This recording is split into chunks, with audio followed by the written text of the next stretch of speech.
अस्सलाम वालेकुम my YouTube family, कैसे हैं आप सब लोग। उम्मीद है अपने घरों में खैर खैरियत से होंगे, हंसते मुस्कुराते होंगे। आज हम बनाएंगे केले का खोए वाला हलवा। मैं चूल्हा जला लूँगी।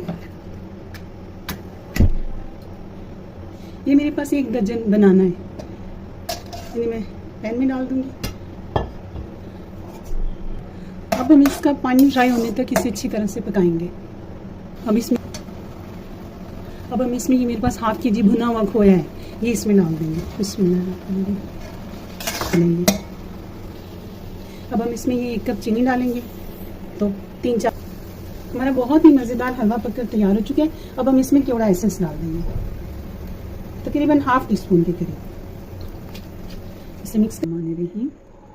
अब हम इसे काट लेंगे। ऐसे इसमें हमने खोया डाला था।